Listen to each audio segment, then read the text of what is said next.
dialogue. China has long shared close and cooperative relations with Serbia and Hungary. China and Serbia are iron brothers and comprehensive strategic partners. Hungary is a firm supporter of East-West cooperation and is among the very first to benefit from cooperation on the Belt and Road Initiative with China. How has the friendship between China and Serbia been made? Are China and Hungary ready to push their ties to new heights? And what more fruitful results can be yielded with a healthier China-Europe relationship? With these questions in mind, in the first half of today's show, I spoke to Dr. Ivona Lađevac, Deputy Director of Institute of International Politics and Economics in Belgrade. In the second half of the show, I also talked to Gladin Papin, President of the Hungarian Institute of International Affairs. That's our topic. I'm Xu Qinduo.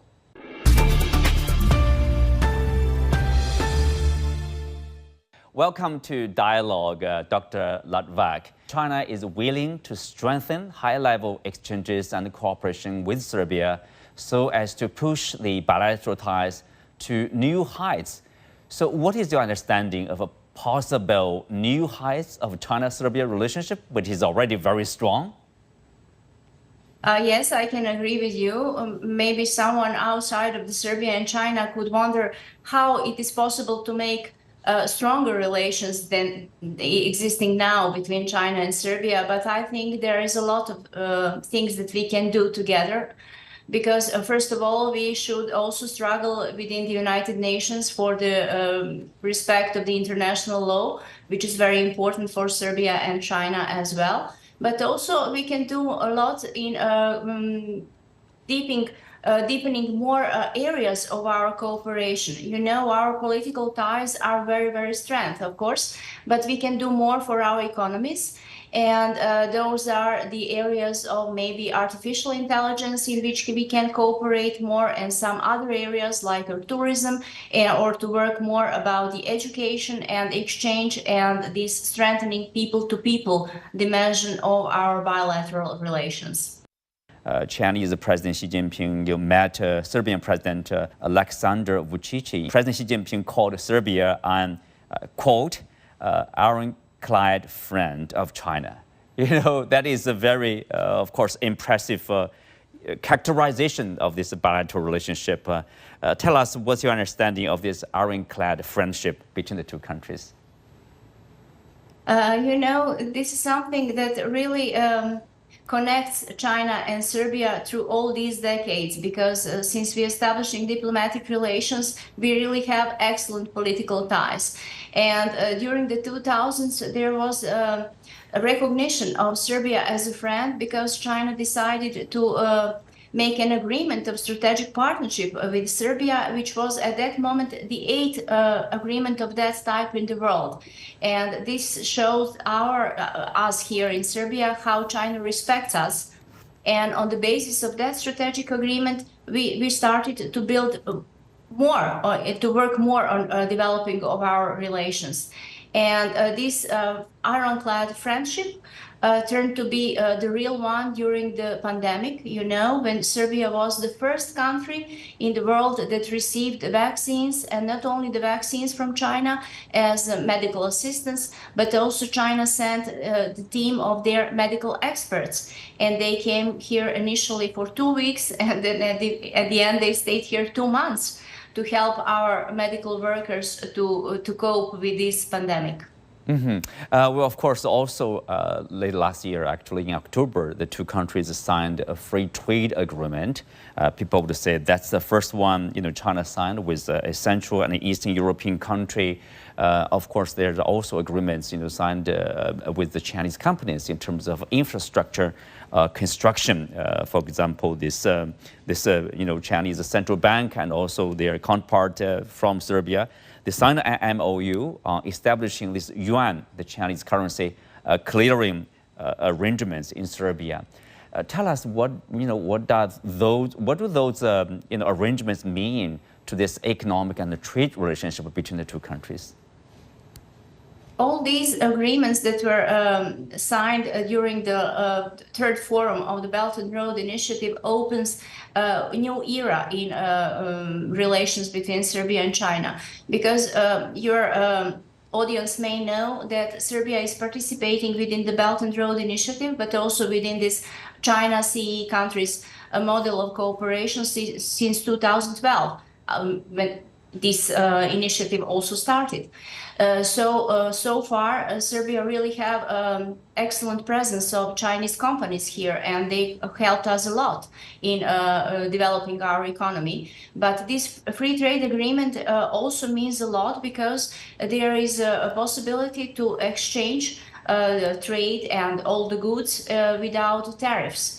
And there is also another beneficial mode connected to this free trade agreement is that China, when entering into Serbian market, also can use our products and to sell them without tariffs, because Serbia has excellent cooperation within CEFTA countries, and we also have some preferential agreements with the Russian Federation and also Eurasian Economic Area. And speaking of this exchange of monetary between Serbia and China, this is also very important because it is okay for us not to be dependent anymore on dollar as exchange in our internal trade, or the euro or something. It is always good to have domestic exchange monetary. Well, on this FTA, of course, free trade agreement, basically, tariff-free goods and services, from the two countries. Tell us, what, do the Chinese consumers in China expect to receive all the goods or the services from Serbia? Or, likewise, what do the Serbian consumers expect from China? There is a certain imbalance between our two countries because we are small, although China never treats us as a small country, but as a country that is on the same level with it is. But there are a lot of agriculture products that may be interesting for Chinese customers, like Serbian wine or some other products of not only the wine, but other fruits or maybe some vegetables. While Serbian customers here are interested in various goods that are coming here from China. This is something like high-tech products, etc. But this area of services is something that can be very interesting, because this is that we can exchange even our experts in some areas, and also these services may be applied to the tourism as the area, which can be very interesting for Chinese people to come and visit Serbia. And I saw that agreement in English, or in Serbian. It has more than 800 pages, but you can only assume how many pages it has in Chinese, speaking of writing in Chinese characters, of course. And this agreement is excellent because it has all these annexes and all these tables. So one should have, I think, many months to go into all of it. But it's good that our negotiators take care of every detail. And I think when it's finally got ratified, this agreement would really make a new era in our relations. A new era in our relationship. Of course, it's been 11 years since China took the initiative, introduced this Belt and Road Initiative. We understand that you have been speaking very highly of the initiative. So I wonder, what is your analysis, understanding of these outcomes of BRI, the first decade, around first decade, and also, how do people see the initiative inside Serbia? For Serbian people, initiative is very important because the main infrastructure projects that we needed, and there was a lack of finances, unfortunately, were financed through Belt and Road Initiative. And this is the Belt and Road Initiative that made possible Belgrade people to have another bridge over the river Danube, because sadly, but it's true, until 2015, Belgrade had only one bridge over the Danube River, until this Mihailo Pupin bridge that was built by Chinese companies.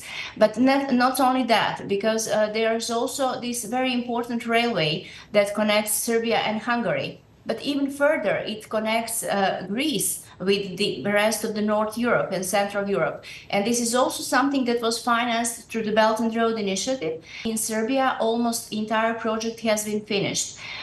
Even more, through Belt and Road Initiative, it was possible to bring here companies from China that invested in our big factories that had a lot of problems during the last decades. And now we have this steel mill in Smederevo, who is the biggest exporter from Serbia and also has a significant role in the European Union market with steel products. The same is the case with the Zijin, who invested in the bore mining. And now we have a very famous factory and production lines there. And the most important is in all these projects is that all working places have been kept, because Chinese employers kept all those workers and even opened new working places. And now we have these small vicinities that have even higher standard than some other bigger cities in Serbia. And of this overall, let's say, valuation of the Belt and Road Initiative, I can say that at the beginning, no one could say how successful this initiative would be. You know, now it has support of more than 130 states that joined the initiative, and this is also the case with big international organizations. You know, you have the International Monetary Fund and the World Bank that supports Belt and Road Initiative. It really tells us something, because for decades people felt somehow lost. Everything was dictated by the International Monetary Fund and the World Bank, and we had a lot of unfavorable credit lines, etc. But now, for the first time, we can cooperate within Belt and Road Initiative, which is not conditioned by anything. It is only your free will to decide whether you like to join it or not. And there is for sure that it is beneficial for all parties that are participating in it. Of course, you know, Belt and Road Initiative, you know, at the very beginning, it's completely about, you know, people would say infrastructure, because infrastructure investment is lacking. There's a huge deficit in terms of investing in that sector, I mean, around the world, especially for probably less advanced economies. So in that respect, BRI, you know, does play a very important role in infrastructure construction, and of course that will boost economic and trade, you know, for individual countries and for regional development. Yes, it's true. And this is something that is the most obvious in African continent, you know, because unfortunately for centuries, Africa was only exploited and their people, and there was a lot of countries that were coming there just to take something and nothing to give them. And now you have China, who invested there in infrastructure, which is really the precondition for development of those countries. Recently, I've had an opportunity to talk with people from several African countries, and they're speaking with so much. They're really thrilled with all that happened in Africa, because for the first time that they have roads, they have railway, but even important, there are people that finally had the running water. You know, this is really, I don't know how to explain, because we are living in the 21st century, but there are people that are lacking the basic requirements for life. And this is why the Belt and Road Initiative is very important, because finally we can speak about African continent, not like on underdeveloped continent or underdeveloped countries. So everyone has profited from this initiative. Well, thank you, Dr. Lađevac. Thank you for speaking with us. Hope to have you again on our show. Thank you very much for inviting me. Let's have a short break. When we come back, I spoke to Gladin Pepin, president of the Hungarian Institute of International Affairs, to take a close look at the relationship between China and Hungary.